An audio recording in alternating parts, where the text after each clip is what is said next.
As everybody can see, I have friend Brad Isbell, Presbycast, on with me. We're going to be talking about Christians as citizens.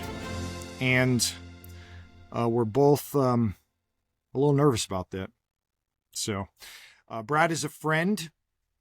Hold on. Let me quote my favorite movie. Calmer Than You Are. Oh, man. So, obviously, you're outspoken online against Christian nationalism, and we have a study committee coming up. I've seen a lot of ire. There was one post that you recently, I guess they're called posts now on X instead of tweets, but one of the biggest arguments against Christian nationalism is just the behavior of Christian nationalists. I don't have your post in front of me. Do you remember what I'm talking about, Brad? Yeah, I don't remember exactly what I said, but yes. And again, Christian nationalism is not any one thing.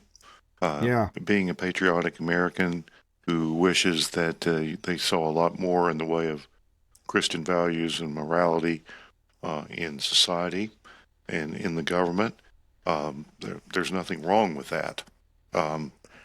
It's not. I mean, I'm even friends with establishmentarians. Those who wish that the Presbyterian Church in America was the official religion of the United States of America, or more likely the Associate Reformed Presbyterian Church, if I know my friends. Benjamin Glasser. And there's a principled position there, and there's an historical position, but it's more to do with the extreme elements, and with some of them, well, the extent to which it's just an online movement or a real world thing, is hard to know. But if what Christian nationalism in practice would look like is actually represented by the types of people who espouse it online, I don't want any part of it, because there's a lot of extreme elements. There are racial elements, as you know, and just some nasty speech and behavior that I'm not attracted to, and I don't think most Christians would be. I mean, they talk about it's kind of tailed off now, but a month or two ago, it was all about heritage Americans. Well, I don't know much about you, George, but I don't think you're a heritage American. I mean, no, my people were here in the 1600s, and so I qualify by any standard. But I don't think you were. But I think you're an American, and you didn't earn that. You were born into it. So yeah. Well, if you'd become a naturalized citizen, you'd be just as much of an American as me. Yeah, well, thanks. I appreciate a lot of what you said. I know my family has not been here even 100 years, and so, but we love our country, and I'm a patriotic American, and I have a lot of sympathies with Christian nationalism, honestly. But I have seen the ire that you have, and interestingly, I've received at times texts and phone calls, Marco Polos, if you know what that is. And one guy said, well, I know you're friends with Brad, and so I'll trust he's a good guy. I'm paraphrasing, but man, I just don't understand. I just don't understand him. But if you're his friend, I'll give him the benefit of the doubt. And that's what I don't know. That's why I wanted to have you on here. I mean, at times I scratch my head at your tweets and posts too, but I also, I remember when a year ago, the PCA had the transgender statement against reassignment surgeries to the government, and R. Scott Clark, who you're close with and friends with, he's been a great influence on my understanding on your own public and political theology. You disagreed with him because he took the position that this was not cases extraordinary, but you seem to say it was. And so I do know you care about what happens in this country and what happens physically. I don't believe you're a Gnostic in any sense of the term. So I just thought it would be good to get on here and talk a little bit about what it is you believe and what your concerns are. And I was grateful that you agreed to come on. So, well, let me tell you a little story. Before COVID, BC, and this could have been 2014, 15, 16. Probably, it would have to be 2015 or 16 or 17 because the podcast, we've been doing it 9 years. It was going. And in those days, everybody sort of got along online. Twitter then it was. But we had this guy that kind of followed us, and he would nip in every now and then, and his handle, which changed all the time, was something like woke Dabney or something like that. And of course, we're fans of Southern Presbyterians and have defended uh, some of them against some of the claims that are made against them. Certainly have defended Machen against some of the slander that's been brought against him for being born in 1881 and being from a Southern family. But this guy, we just had this policy. We don't ever block anyone. We don't want to block anyone. We we want to get along with everyone. But this guy was right on the edge, with the racial stuff.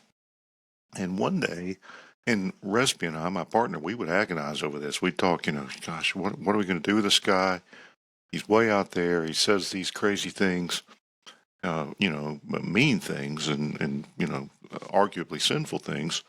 But we agonized over this for months or maybe years. It was. So one day he comments on something, and I click on his profile, and I went to it, and I scrolled about 5 posts down, and there was actual Nazi imagery, and pro-Nazi stuff, and that was shocking and bizarre. I'd never seen that before from people who said they were Reformed, and now I see it every day. Now I can go about 2 clicks deep on any thread, and a lot of the people who will call me homosexual, Jewish. I've been called, I had the list earlier, but I've kind of forgotten. A demon. I've been called a demon because I don't agree with all the tenets of Christian nationalism, because somehow, either accidentally or otherwise, many of the supporters of what people think of as Christian nationalism, an extreme version of it, are they use anti-Semitic tropes, they use Nazi imagery, they say things like, one of their leading figures said earlier, before the Charlie Kirk shooting, and so for historical purposes, Charlie Kirk was killed yesterday, but even before that, one of them said, we're going to have to deport. We need a bunch of physically fit white 20-year-olds to join ICE because we need to deport 150 million people in the next 10 years. That's insanity. That's half the country. That's yeah. half. But let me ask you. So I understand what you're saying, and I come at this as a church officer. Yeah. If one of my neighbors had some of these ideas, I'd just shake my head and say, well, maybe I don't want to get in a conversation with him. But when you're a church officer in the transnational Church of Christ, with people from every tongue, tribe, and nation, you can't hold some of these views or countenance them or dabble in them without harming your Christian witness and without hurting your church, your denomination, and your local church. Yeah, and I'm glad they're showing their colors. Honestly, I saw Corey Mahler post similar things recently. But like when you're talking about this, do you are these? I see that from Anon accounts, and then there's guys like Corey Mahler, which I think we all denounce. Are you seeing this in the PCA? Because I think that's the argument from some of us when we see a lot of posts, certain days or certain seasons or certain weeks from you where it's one after another. And we're like, well, we're thinking and we're talking PCA or NAPARC, and I'm not sure we're seeing that. Now, it did just happen up the road for me in the ARP because Michael Hunter, and they dealt with it. And then I came out against Michael Hunter, and Stephen Wolf blocked me, and all kinds of people called me all kinds of things. Well, there was an OPC church not far from you that crashed out several years ago. Was that Spangler's church? He was on staff there, I think. Yeah. So So it is in our areas. Yeah. so I that mean, I was was my glad. argument against. I came out against the study committee overtures when they first came out because I thought A, they would never pass, and B, they would give needless attention to this mostly online movement, Uh-huh. um, and C, it's very hard to define Christian nationalism. I tried to help some of the guys trying to write the overtures, and I threw my hands up. I couldn't come up with a definition for the grounds for the overture that I felt comfortable with. So I just thought this is Let's pause there. Let's pause there. Is that I would suspect I know why, but then I want to hear it. So is that because there is, like you've already acknowledged, like our maybe friend Benjamin or some that you believe, there is a historical Presbyterian position and men in the PCA that would hold that, and obviously there's well, post mill guys in estab- the PCA. establishmentarianism and postmillennialism do not automatically equal Christian nationalism. I agree. They don't. I agree. But to word an overture so that it would not disclude those men would be difficult, right? Well, I just thought it was good to be accurate. I mean, I wrote a post along about a year ago, probably, about the various Christian nationalisms, the different types that there were. I mean, I came up with about three. But the committee, one of the things, I think you'll probably agree with me, if you've ever been in another religious tradition and you become reformed, one of the things you notice is that everyone is smarter than you almost. Um, you're not the smartest guy in the room. So I think maybe the committee that was chosen will do a better job than I ever could have. But I just knew I couldn't define it, and I probably worried about that too much, and I was against it. And then I was against it going into the General Assembly, and I spent hours in the Overtures Committee, and I heard man after man from all parts of the country and from different kinds of PCA churches talk about how they had a problem with mostly young men coming into their churches with strange ideas and expectations, and that there was, and I've met many more. I keep hearing from people, this is causing a problem in my church. It's causing a problem, and so I changed my mind at the assembly that I thought it was a good idea. I wrote an alternate overture, which my session passed and my presbytery passed, to just do a pastoral letter on Christian citizenship, just kind of summarizing what's in the Westminster Standards, and kind of a letter, 7 to 15 pages, not something that's going to require any money or months of work, but that was put aside in favor of the study committee, which was fine with me. And I sympathized with guys in a new way after hearing them at General Assembly, rather than what I thought was the case. Yeah. So as I understand it, a lot of these young men, I mean, the issue is sort of the race realism, kinism, Well, that's maybe part of it. ethnocentric. Yeah, that's part of That's it. There's part of it. certain things they want to hear. A lot of them seem to have, even though the most extreme Christian nationalists have kind of thrown Doug Wilson under the bus. It sort of started with him in some ways. He wrote one of the three books on it from a pro perspective, and there are just a lot of people that have been catechized and discipled by Doug Wilson and others, and that's what they want to hear. There aren't a lot of Reformed churches, so if you fancy yourself to be Reformed, the only church you may have to go to is a PCA church or an OPC church in many parts of the country, and they're bringing the baggage in with them. And think about this. The reason I'm not just concerned about the PCA here is that my church, and I think your church was a decent size there in North Carolina. You were able to pay the bills. You had enough money to keep going. My church is the same way. Generous givers, medium size, very, very stable. But imagine being the pastor of a 50-member OPC church, and They're just barely taking enough money in to pay you about half what the average PCA pastor makes. And PCA pastors make pretty good money. About 100, and I think the average in the South is about $135,000 a year. There aren't many OPC or ARP pastors making that money. But what I'm saying is there's churches that are on the edge.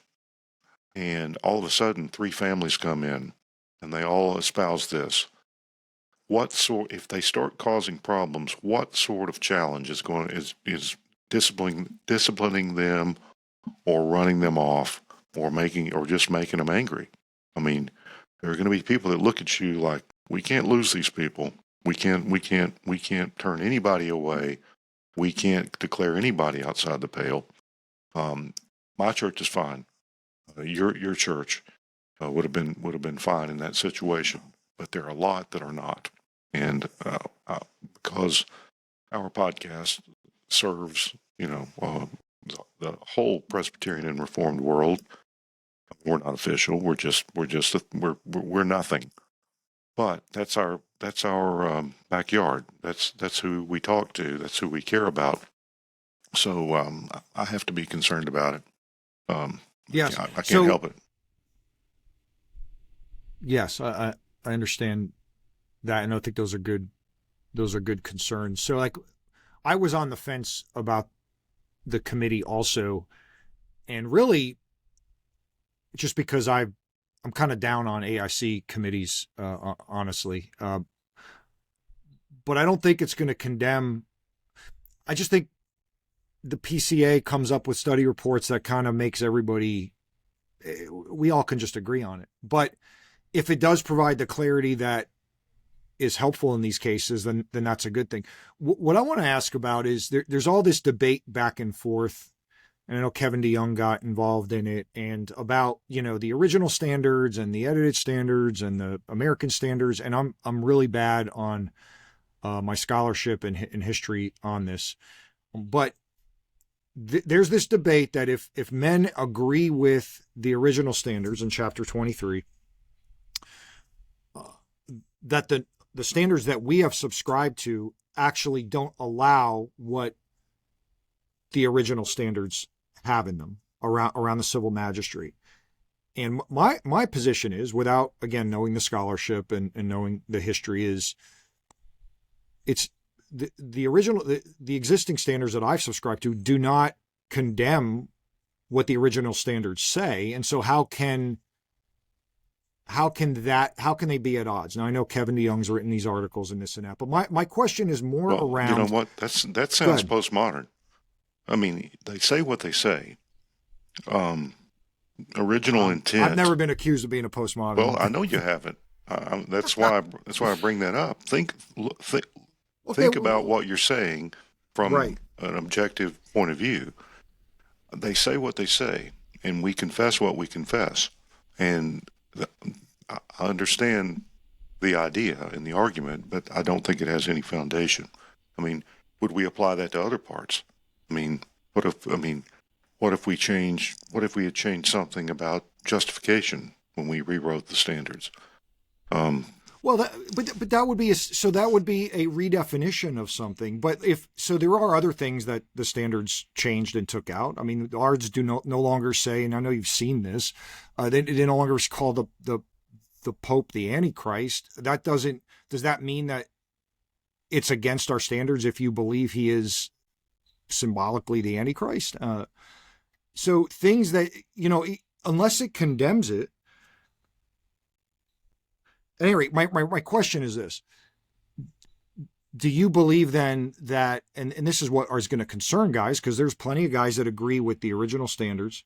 Do you believe that they are outside the bounds of our confession? So our confessional agreements in the PCA, if they're in agreement with the original standards on what the magistrate is allowed or charged to do?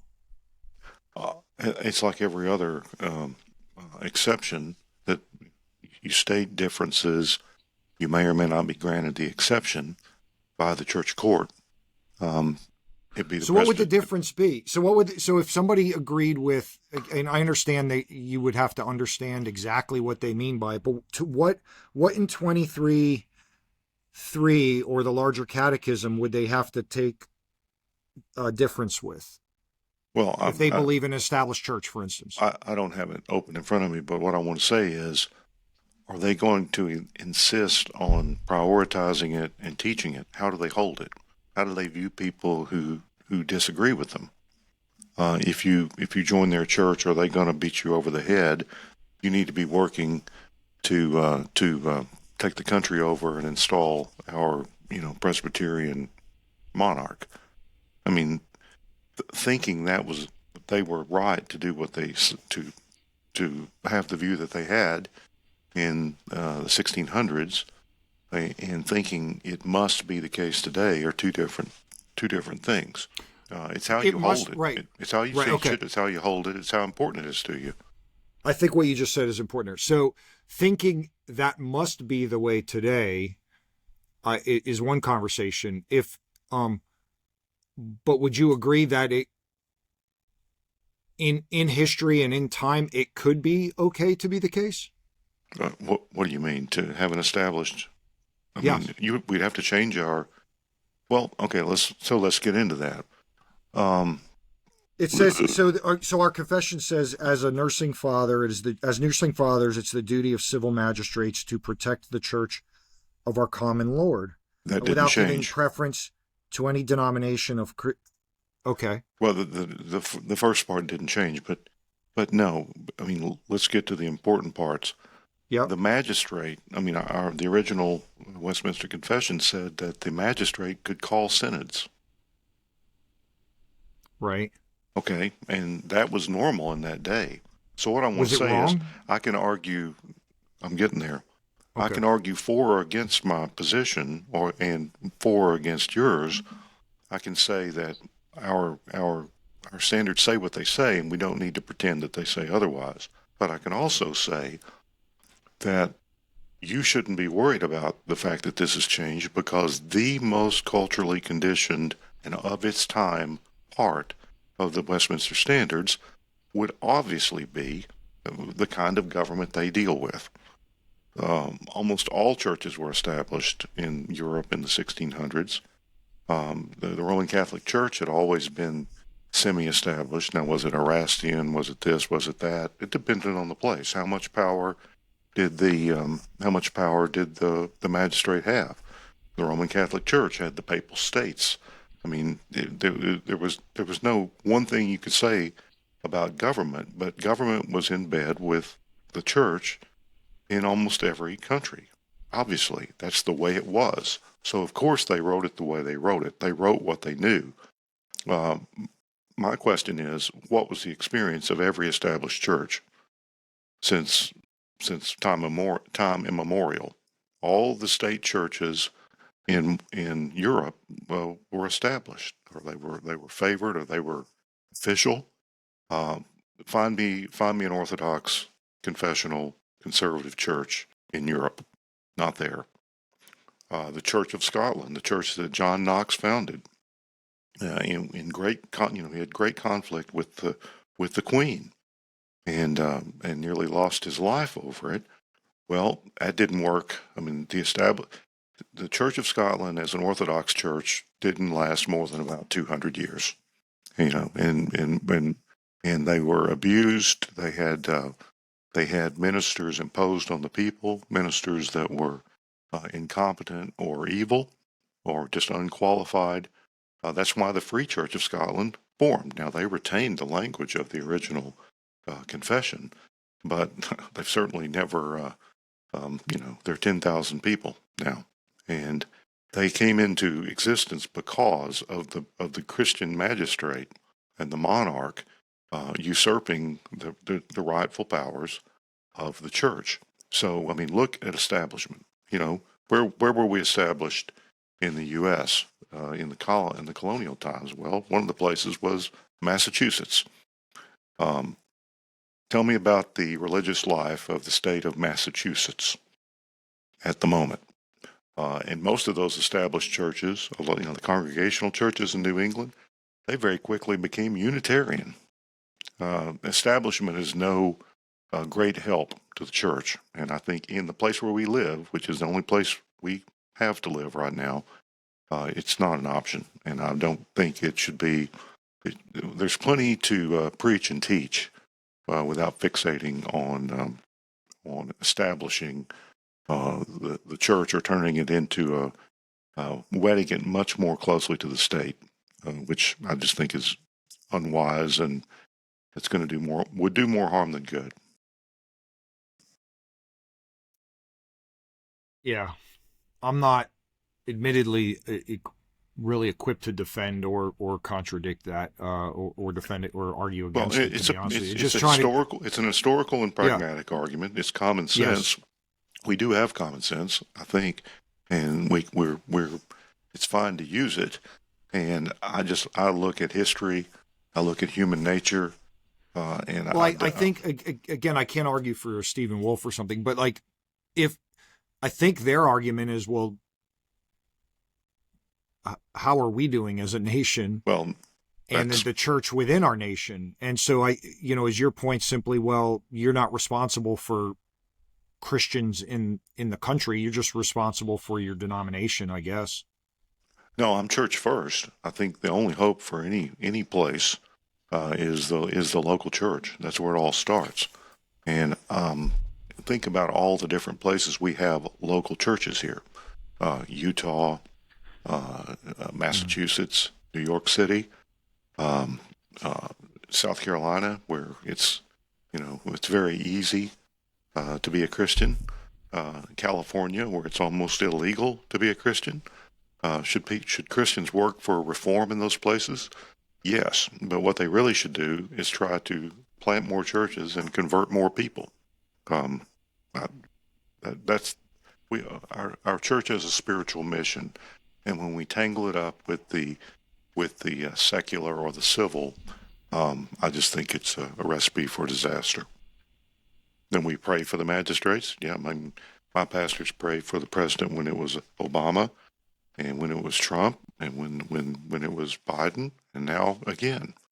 And so what? I mean, we had a church member run for Congress. He didn't win, but he ran for Congress, and we all, we supported him in that, but we didn't. So what did you think of when Neil Stewart, the ARP pastor, just prayed the invocation at the opening of Congress in the House? Oh, well, it was a good prayer. I'm sure he's very animated and. Yeah, but is that appropriate? I mean, again, in every state that's happening, and in our country, it's happened. But on other days, they're going to have Reverend Megan Wellesley Steinbaum, the PCUSA female minister. I'm doing air quotes for the people who are listening. And what do I think of that? I mean, my favorite, everybody knows, my favorite guy is Machen.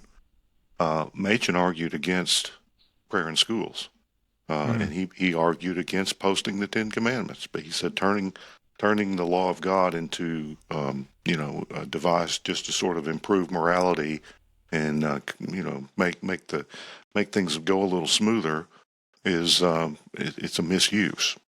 He saw, there was Christian nationalism in the early 20th century, but it was progressive, liberal Christian nationalism. I mean, look up Woodrow Wilson. He was a Presbyterian ruling elder. He was the son of a Presbyterian minister. He was a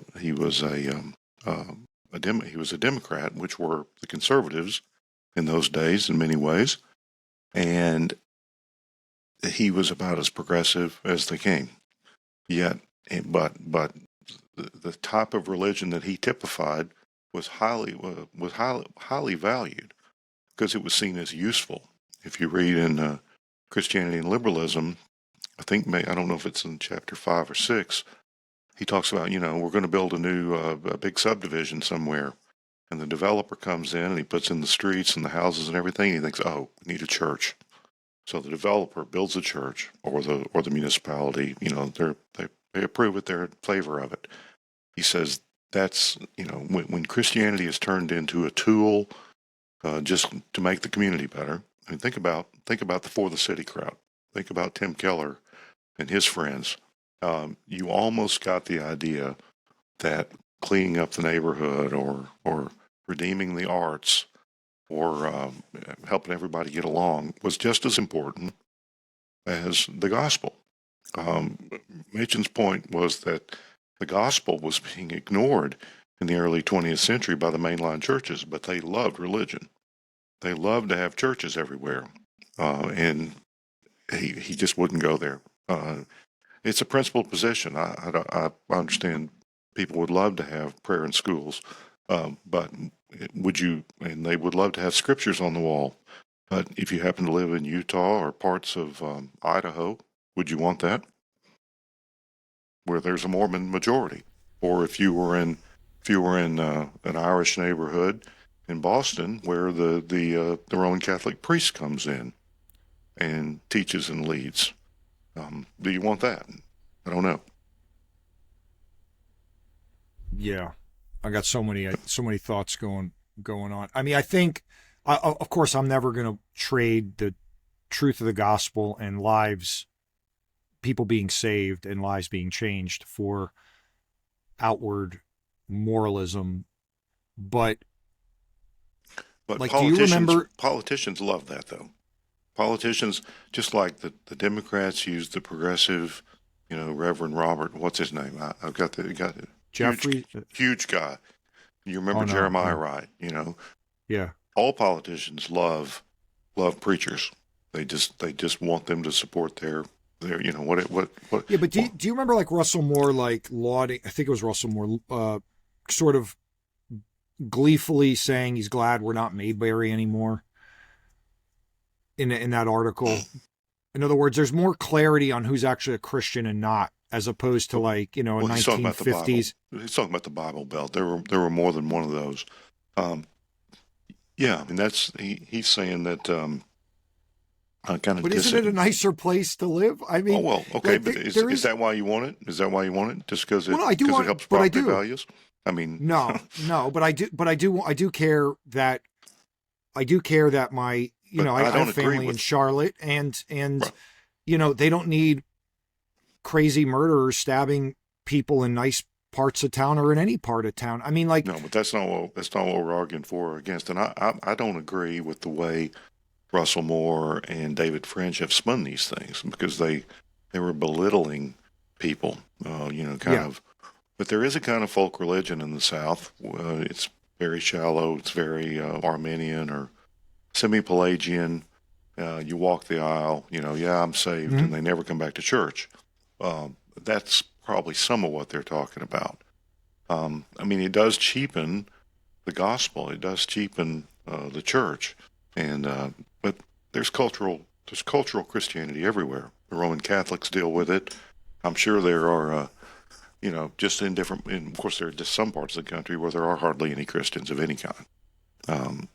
Certainly. Right, but I guess what I'm trying to say is a country ordered around Christian principles, and I don't view this as the church's, church organization's job, is a better place for love of neighbor than a society that we say, well, their hearts really aren't conformed to the gospel, so we're not going to try to impose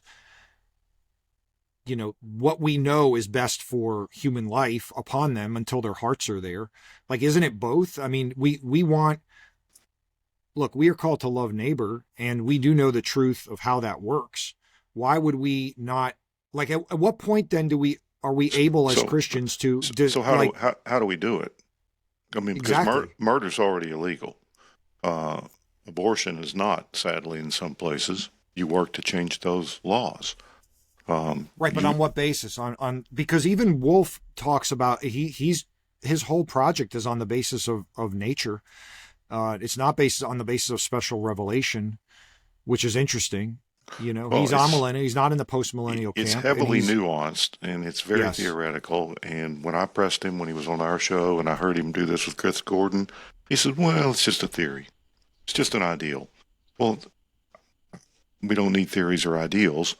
We need the church to do what the church is supposed to do, which is to proclaim the gospel and to teach people and to baptize.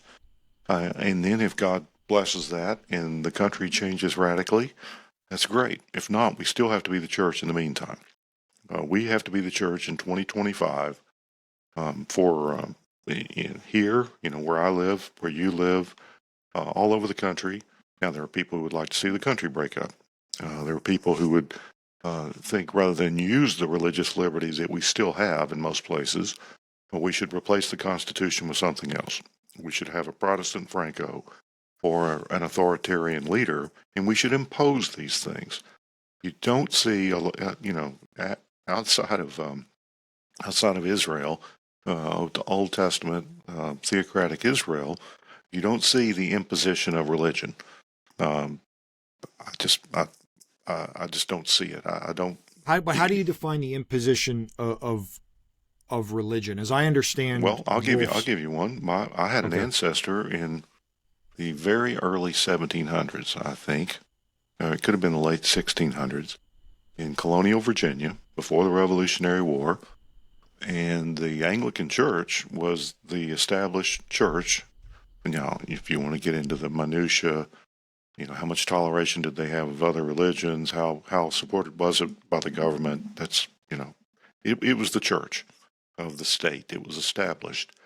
I had ancestors who were fined, or probably the same guy, fined for not going to church, and also fined for going to church drunk. Okay? You might say, okay, the public drunkenness, yeah, but maybe there's a reason they all moved to Tennessee and became Baptist eventually, I mean, the draconian Anglicans of colonial Virginia turned my people. What year was this? What year? Early 1700s. Yeah. I'm just saying. So you're preaching. You're preaching like Machen said in Christianity and Liberalism.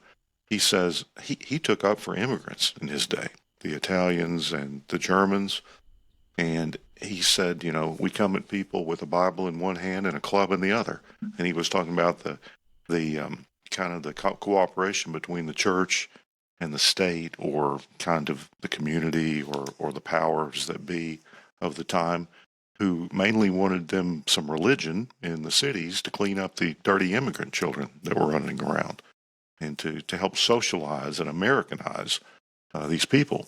And that may be good, but Machen didn't want religion used in service of that, because it's kind of hard to whack people upside the head or tell them we're deporting you because we just think you don't meet the standards. But listen to the gospel. Come to church, but we don't really think you belong here.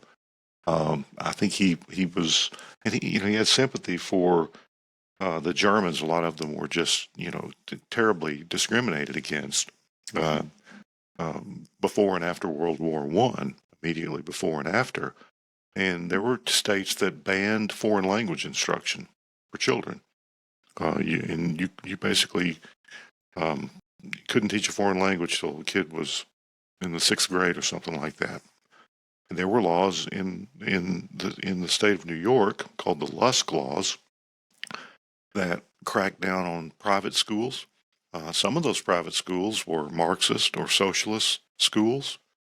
Some of them were Catholic, some were religious.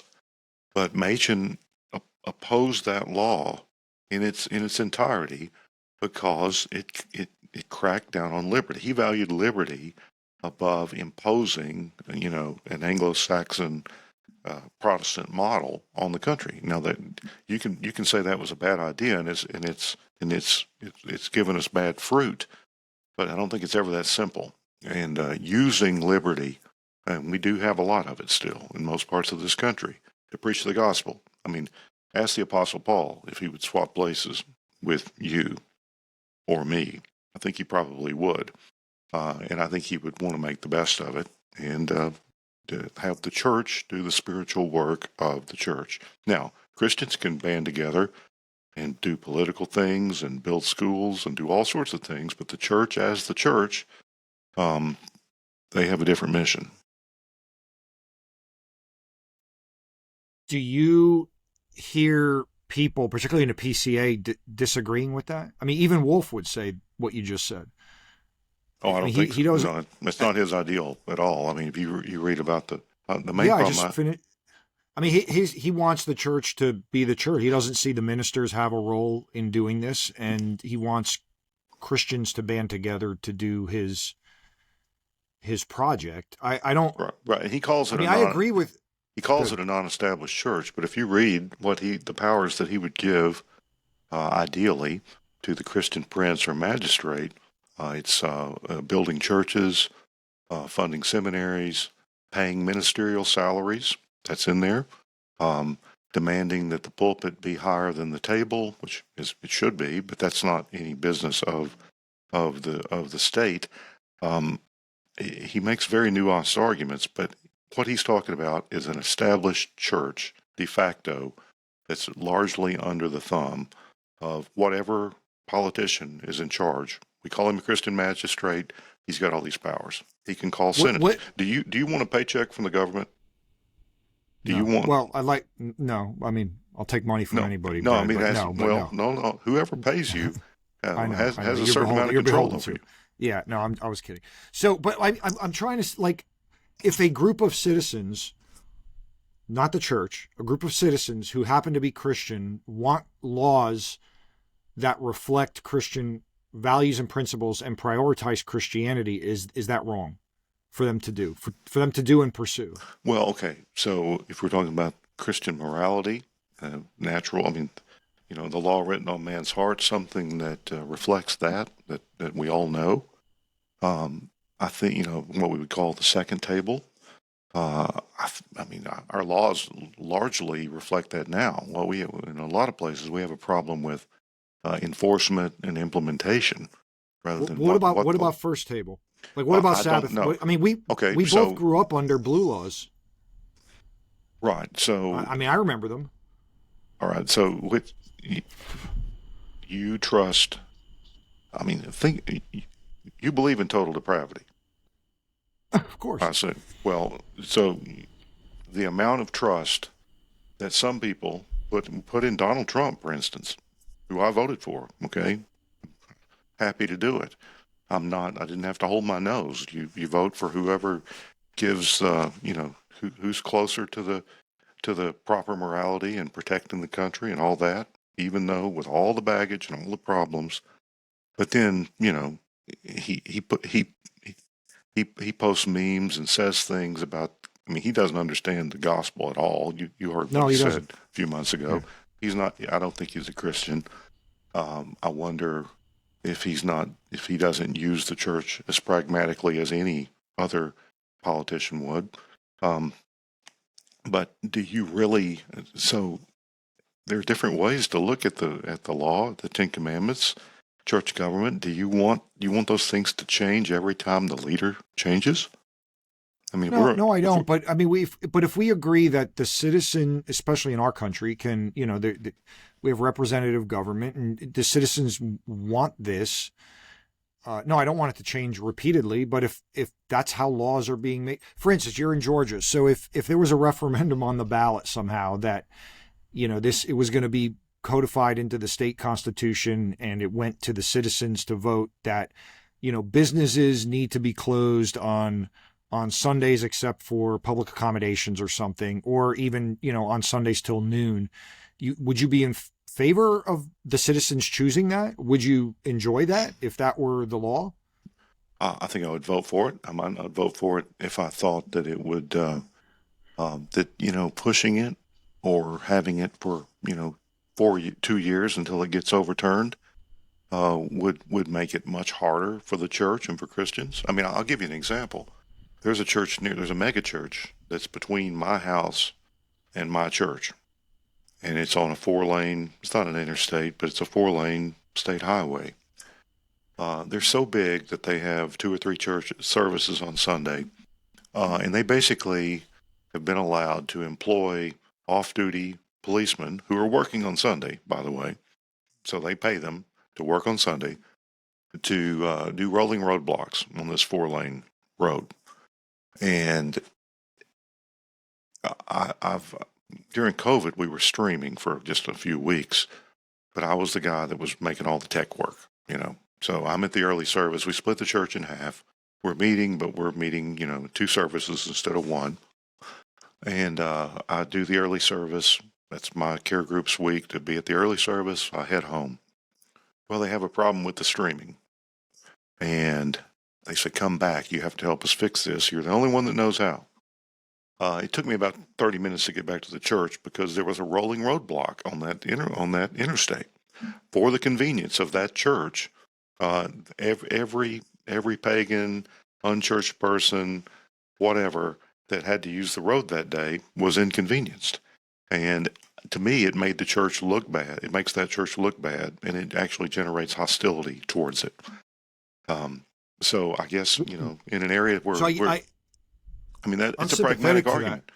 Right, but like right now, my kids go to a Christian school here in Tallahassee, and they're not using police to guard the traffic, and everybody in the community is affected by this every day at school open. I guess a lot of schools have this problem, but the way this school is designed is even worse. I guess in that case, if the cops weren't doing that, how bad would the traffic be in that neighborhood anyway? In other words, the church just existing is causing an issue, obviously. Well, okay, so mega churches are not biblical, and that's the reason there are problems with them. There's no proper polity for 10,000 people. There's no way to manage that. What we're really doing with our traffic control is allowing them to get to Applebee's 30 minutes quicker. And that's not, just as a human, I'm not for that. And as someone who actually believes people shouldn't work on Sunday, I'm not for that. And their convenience to actually violate the Lord's Day is not something that I think the government should support. They can pay to build a road.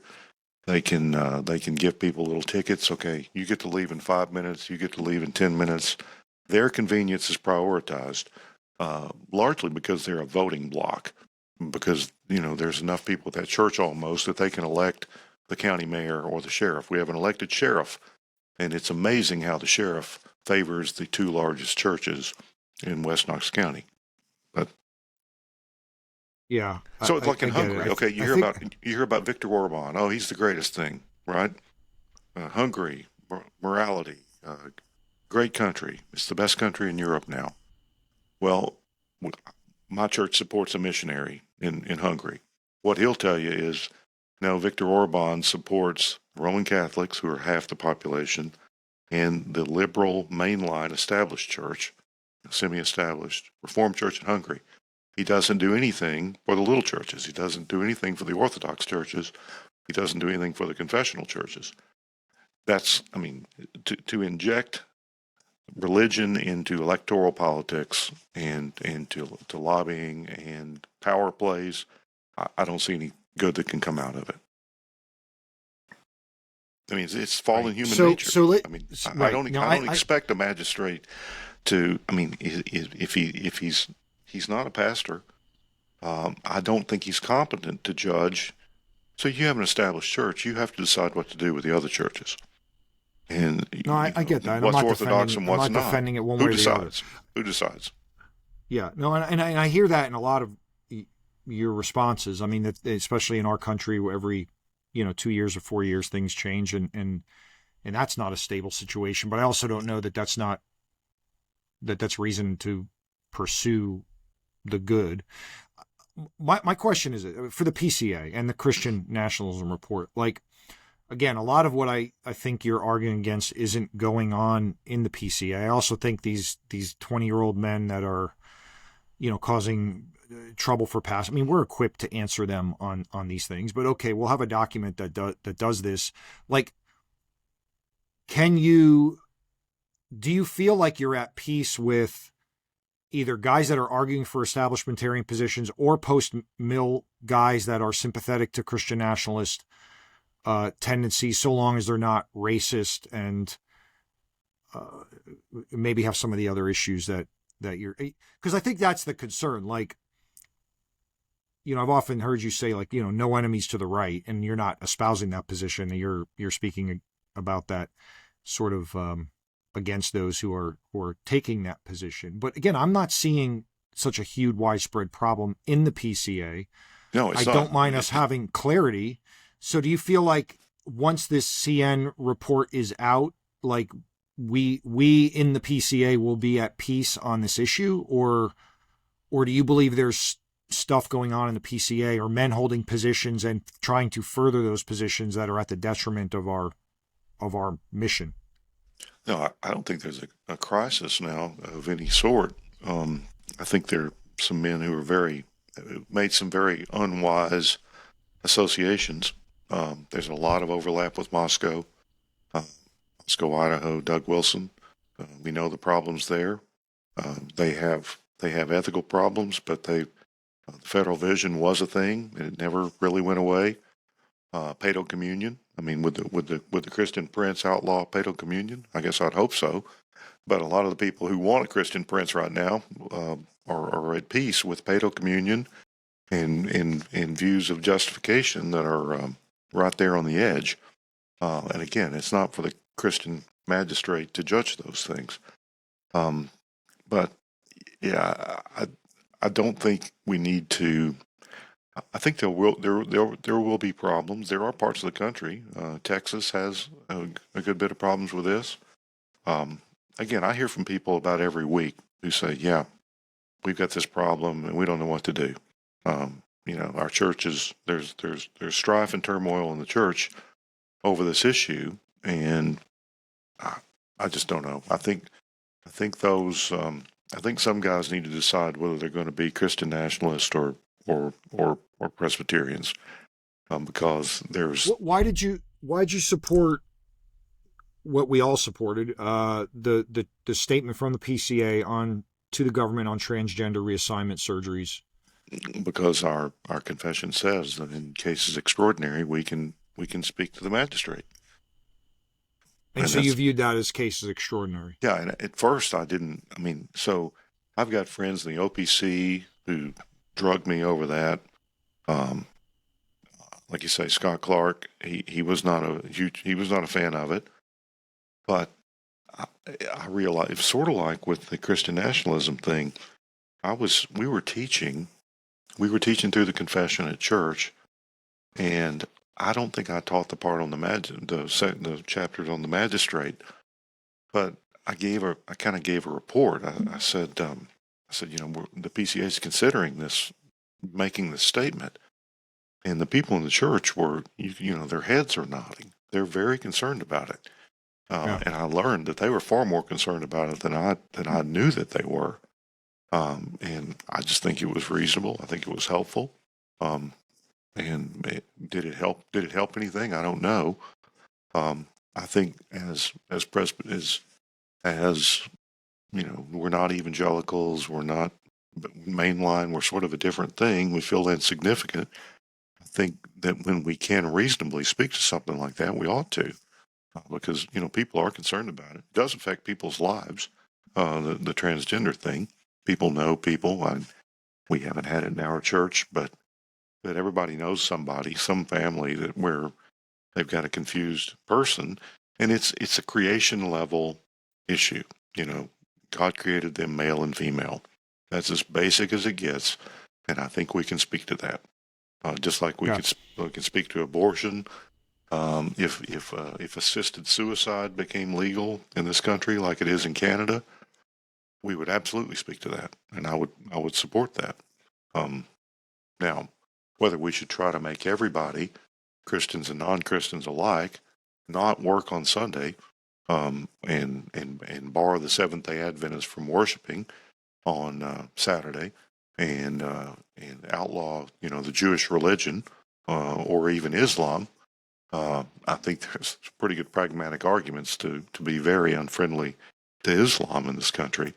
But we live where we live, and what's prudent, what's wise, and what's actually even it's like what's fair. I mean, there is fairness. We never saw Paul telling people what you really need to work for is take the government over and run all these other people out. That's just not the world the first century church was in. Somebody said, "Oh, well, we're not in that world, so we can do these things." Well, I don't know. I think if I don't see the early church doing it or modeling it, I'm not altogether. I'm usually going to be skeptical, and I think with Machen, I think liberty is a good thing, and it can just as well be used for good and has been used for good. I mean, the fact that most of the inhabitants of the early of the colonies were able to practice their religion and preach is the reason the gospel spread across the country and moved with the population as they moved west. We didn't go in and try to set up religious fences and borders in those days. We used freedom for good and for evil, just like humans always have. Yeah. Okay. Well, my goal in this was just to hear you in longer than snippet form. Of course, you have your own podcast where you talk a lot, but you're usually doing the interviewing. So I'm sure you're going to get dragged for this, and I'm going to equally get dragged as I didn't press you hard enough. I didn't ask you enough, and that really wasn't my goal here. You did just write 20 affirmations and exhortations. What was the inspiration for that? Well, I mean, it's the thing I believe is utterly lacking in the Christian nationalist discussion, which is any pastoral concern for real people, rather than just some political theory. So I thought, what would if someone in my church says the world is crazy right now? What in the world is going on, and what can we do? Um, so I laid down these 20 things. They're not theses. Some of them assert things, and some of them just exhort people. But most of it's either biblical or confessional, as far as I know. So the first 8 are just biblical Christianity, right? I mean, there's evil and it's total depravity. There's salvation in Christ. It goes to Christians are citizens of heaven. So what? It says because why did you want to establish? Because we're saved, and because because we believe we're already citizens in another world. Okay. And that's established, and that's the reason the Bible calls us in a few places pilgrims and strangers, or some variation on those words, because we're not at home in this world. I think we can have a political philosophy that makes far too much of this world. But then I note in number 9, Christians are also citizens of earthly kingdoms, polities, or nations. And there's never been one kind of polity that we've had. There's been we've been part of tribal groups, monarchies, democracies, constitutional republics, dictatorships. We've been under the thumb. We've been the dictators, or we've been under the dictators.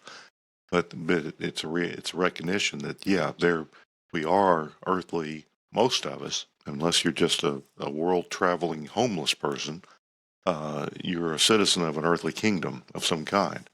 And we recognize the earthly magisterial powers that be are ordained by God for keeping order, executing justice, punishing and restraining evil in the world, and commending the good. That's just biblical. I don't take issue with any of that.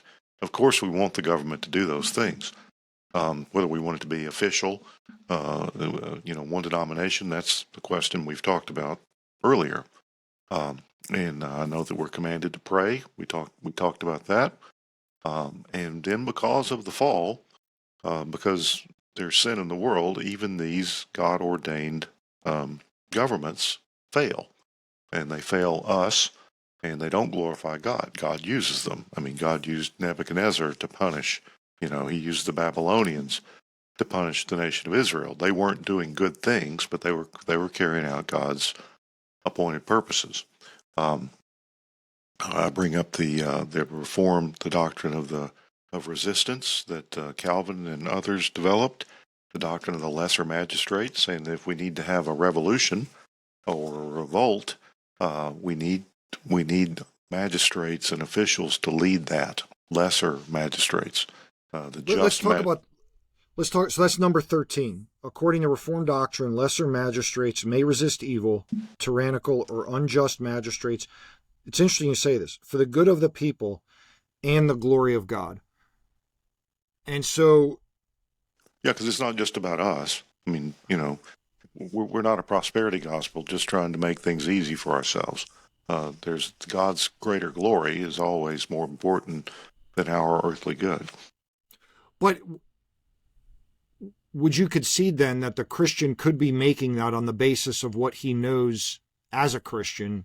Well, certainly. Okay. All right. Go on. So Christians ought to serve as magistrates, and if we can't serve, we support those magistrates.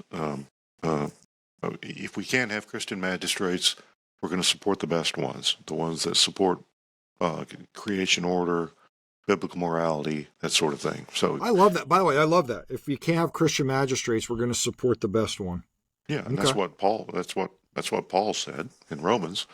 When magistrates seem to support or encourage evil or fail to punish it, Christians ought to work to replace those magistrates where possible. Now, that doesn't mean assassinate someone. That means work through whatever means you have. If you're in some sort of monarchy or oligarchy, you lobby the feudal lords or the oligarchs or whoever. And if you're in an electoral democracy, republic, you organize. And if you're in a country where you're 5% of the population, you've got a long way to go. But you make alliances where you can and do the best you can. And if you can't do anything, you'd better be preparing your people for eternity, because the wind shifts. You're going to be preaching a lot of funerals, and hopefully you're preaching funerals for Christians, and not people who have lost their faith under this. I mean, that's the eternal dimension. It's the realm of the soul, and the eternal has got to be the first thing that the church does. But yes, we do the best we can. And then 16, we're right down to creation level, 10 Commandments stuff. Christians are right, and of course this is in light of the terrible thing that happened in Charlotte, which is not the only terrible thing that's happened recently. There always are terrible things happening, but some people use that, I think, made more of it because of the racial element. And I don't deny that there was racial hatred involved there. There's a lot of things wrong there. The whole thing was heartbreaking. Sure. Yeah. Yeah. So read that. Read that. Yeah. Christians are right to abhor murder, rape, lawlessness, and all immorality, calling their neighbors and themselves to repentance, working to protect their neighbors and themselves. We have a right of self-defense, which I'll mention. I'll skip over that, but to defend our own lives and to defend the lives of others. Yes, we can have guns, and we can use them if we need to. We ought to support swift justice, restitution. Capital punishment is absolutely biblical. Again, self-defense, national defense. We're not pacifists. We believe we should have a military, and we should also have immigration laws. We should have borders, and we should support those things. Now, they're not always going to be the same in every place, but we have to have those laws. And this is my own little touch here. To support a law is to support its enforcement. So when we have good laws on the books, we shouldn't complain when they're actually enforced. If there's a law about immigration or the border, we shouldn't just say, yeah, it's okay to have that law. No, we should be happy when it's enforced. So that's right and good. Just as Christians are to grieve, now this is more of an exhortation. This is more me. Just as Christians are not to grieve as others who have no hope. Okay, we know that verse. Neither are we to rage as those who do not know the one true God. So there's a better and a worse way to oppose evil in the world. There's a better and a worse way. There's a Christian and an unchristian way, I would say, to there's a Bible rage verse against for that too. the evil in this world. Sure. Yeah. Be angry, but do not sin. Yeah, and that's easier said than done, as we all know. Oh, yeah. 18, we ought to seek to have God's view of sin, hating it and opposing it, yet we must remember, quote, and this is also, through the way some people have been acting, we remember that the wrath of God does not produce the righteousness of God. That's straight out of the scripture. And then we should remember that vengeance belongs to the Lord and to his appointed magistrates. So we don't take the law into our own hands. We don't incite violence. We don't become vigilantes. I don't even think we don't engage in the same kind of protest and disobedience that some of our ungodly, unchristian neighbors have chosen to do. There's a Christian way to protest. There's a Christian way to express ourselves. So then the last two, I'm just reiterating the first two, which was where I said there's terrible evil in the world. So 19, the grievous and undeniable fact of unspeakable evil in the world ought not to drive Christians to become respecters of persons who hate people because of race, ethnicity, origin, other things. So we don't get a license to become respecters of persons just because there's evil in the world. And then I said, neither should we take the law into our own hands or incite riot, violence, or rebellion. And I mean lawless rebellion. Not, just it doesn't mean that we might not have to defend ourselves to the death, but rebelling in the wrong way is not Christian. And then finally, Christians must remember, as the scriptures teach, that there is unspeakable evil even in our own hearts. And that's to remind us that we are not always going to judge rightly, and that our inclinations to hate certain people or to act in certain ways, we need to always think, is this really what I ought to be doing? And this is not what would Jesus do, but it's what would the Bible teach? What does the Bible teach about basic morality? If we lose that, we lose our witness. So this is not pietism. This is not social gospel. It's not just, let's live by the Sermon on the Mount. It's no, we have to live in this very difficult world as Christians. And to live as Christians, we have to act and speak and think in certain ways. Yeah. So you can link to that. I'll send you. Yeah, I will. Put it in the notes. I don't think there's anything controversial in it. You may not. I love the chiasm, Brad. Very, very theological of you to lay it out that way. Well, there you go. If you want to know what he believes, there it is. I'm not a pagan just because I may not agree with every Christian who's ever lived on the relation of government and society to the church. So what is your hope for the study committee?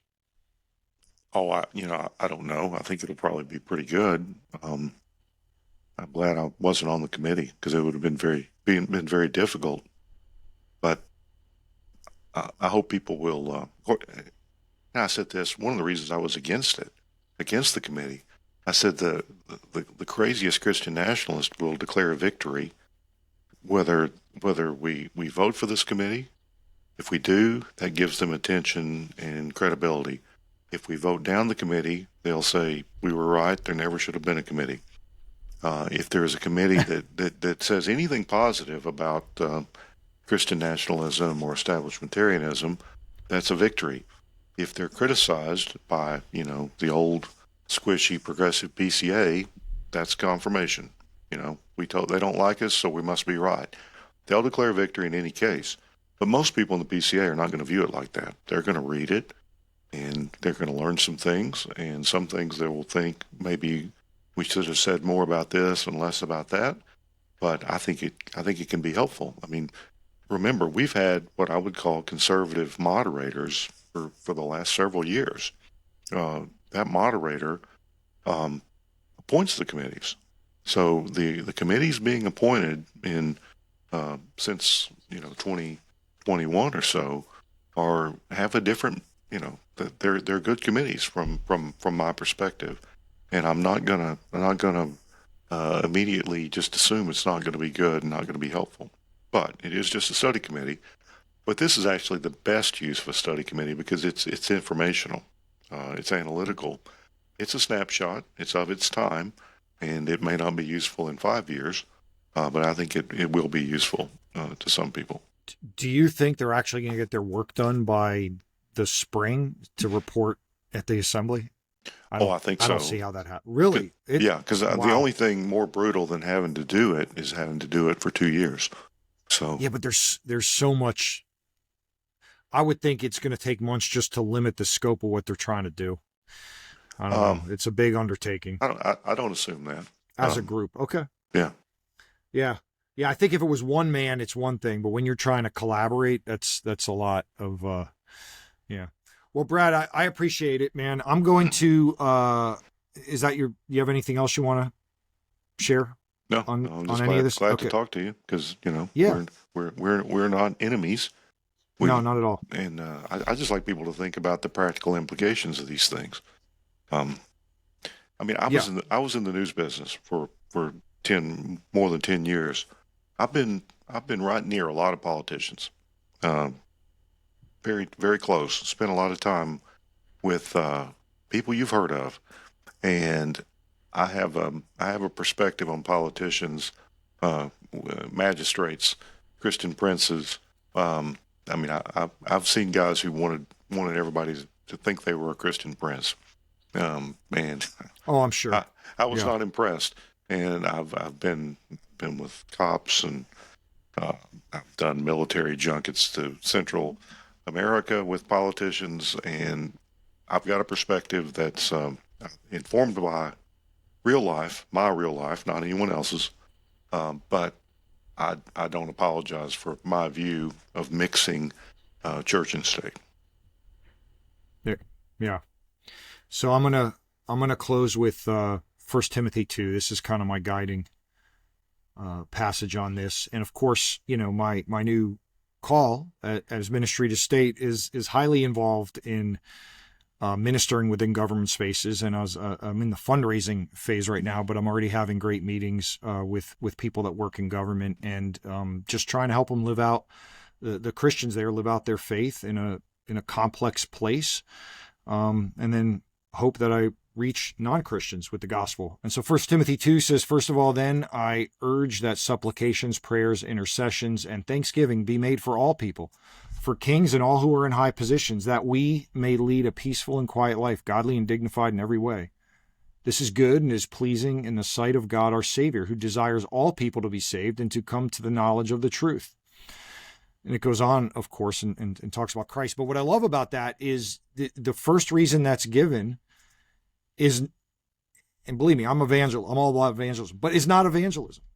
It's that we may lead a peaceful and quiet life, godly and dignified in every way. In other words, those leaders above us do affect our lives, and the Bible does care very much about our life. Obviously, we're called to suffer when suffering is there, but we don't have to desire that. But then, of course, it does say God desires for all people to be saved and come to the knowledge of the truth. And so it's what that it's means, both. just like it says, prayers be offered for all men, and that seems to be that's talking about the magistrates, the people in government. Yeah. And then that he desires that all will be saved.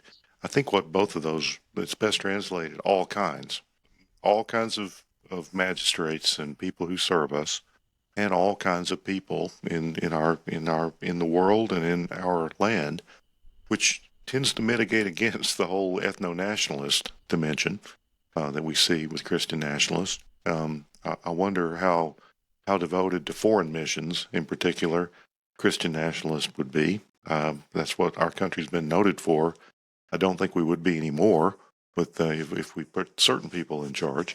But it's all kinds of men, and as a church officer, I can't hold a position in good conscience. I can't hold a position that's going to make it hard for any person. Now, if they're illegal, fine. We're not going to shelter illegals. We're not going to counsel people on how to evade the immigration authorities. But if I have a doctrine that makes it hard for someone not like me and from somewhere else to hear the gospel, there's a good chance there's something wrong with that position. And there's a lot of that in the Christian nationalist movements, I'll say plural, and we just don't need that. Yeah. The Well, church is too important. I love how you didn't want to end it.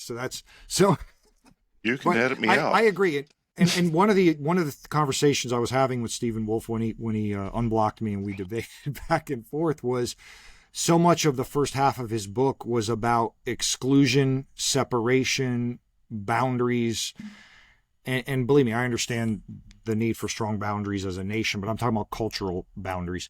And yeah, it does speak to what you're just saying there about, perhaps the hindrance of the spread of the gospel through things like exclusionary practices. But my point in 1 Timothy 2, and I agree wholeheartedly with you, that there's a dimension of how we are governed, because we're praying in this case for, leaders, how we are governed, it does affect both quality of life, which the Bible does care about, and also the spread of the gospel. And so that's why I just love that passage. I guess our missional friends really go to their go-tos, Jeremiah 29, seek the welfare of the city, for as it prospers, so will you, paraphrase, of course. Well, here's a 1 Timothy 2 analog to it in the New Testament, talking about how, I think that speaks to our people, that the Bible does care about our living circumstances. And of course, we are not to look to those things first. We look to the unseen, not the seen, but it does matter. And as people in the covenant, we care about the places and times our family grow up and live in. And so I think how we navigate cultural things and political things is important, that we do it with respect and dignity. Today, I saw you posted about, seek to be at peace at all, and as much as it's up to you, or It's that verse. It's the Apostle Paul. As much as it lies within you, be at peace with all men. And you got attacked for that. So and that's on a day but we've been here. If you were online today, it's been going on for a long time. There are a lot of people saying, "Well, we're going to have a civil war." That's not helpful. I'm not going to go to church and tell our people, well, we're going to have a civil war, and it's what's got to happen. No. So I think that's a good point, because I was online all day and I didn't see that. I saw a lot of outrage against people who were applauding the Charlie Kirk assassination, which I was shocked about. I'm not on TikTok, and then that was overspilling into Twitter. So when you post that and then you enrage a group of people, and a lot of anon accounts, but also maybe not anon accounts, I often have gotten myself in trouble on Twitter or X, because I'm not aware of the conversation that's currently going on, or I'm in my own microcosm of a conversation and I overstep into a different one that I wasn't aware of. But it is amazing how just quoting a Bible verse will get you attacked. Well, I mean, there's a way you could probably quote a Bible verse that would be, aggressive or provocative, but that's we don't want an unnecessary civil war, because who always gets hurt? It's the least among us. It's the poor people. It's the people who live in places that are already hard. Okay, so as a Christian, you do care what happens here. Certainly, I do. I know. So a civil war, but this is a neighborly thing. It's not just Christians, but Christians have fared pretty well in Knoxville, Tennessee. If there's a civil war, do you care about those Christians who are in Detroit or in Minneapolis or in New Jersey? I don't even know what a civil war means, Brad, in a country like ours, where no, and we don't want to know. Transcends boundaries. Transcends boundaries. It's not like, the Civil War of North and South is not the way this would work. I don't even understand how it works here. And we don't want to know. No. Okay. Well, yeah, it's a weird time in the PCA for sure, with what's going on now with M&A. Of course, I'm an employee with M&A. I didn't really think about that. Our coordinator our coordinator just resigned, and Yeah, lots. Actually, I don't know if you saw, I'm preaching at Stephen Spinnenweber's church this Sunday, so that'll be You are. interesting. I am. He doesn't. Okay. I don't know if he know. Well, he does know it because he liked my post. I was joking, but that was not. I guess it was done with his permission. He's on sabbatical, so I will be there, and I'm looking forward to that. But Well, I've been thanks there. for coming on. It's a good place, so enjoy yourself there. Yeah, thanks for that. Thanks for coming on the Presbyterian Reformed Churchman. Thanks for listening. I will give a shout out to Birmingham Theological Seminary. They have their largest Doctor of Ministry class going on right now, and I think that includes 25 students in their chaplaincy track. So talk about relevant to this whole conversation. Chaplains in government, in military. Of course, there's chaplains in hospitals, and even corporations are hiring chaplains now. But you can be trained and get in on that. It's bts.education. The training of the next generation of pastoral leaders is of vital importance. The problem is that seminary is oftentimes incredibly expensive. You have to uproot your family. You have to go to another place where you're not plugged into a local church. What BTS does is it provides a way for people to continue in their hometown, continue in their present ministry, gain the tools that they need for pastoral leadership, be equipped for the work of the ministry for the long haul, and do it inexpensively but substantively. I love that about Birmingham Theological Seminary.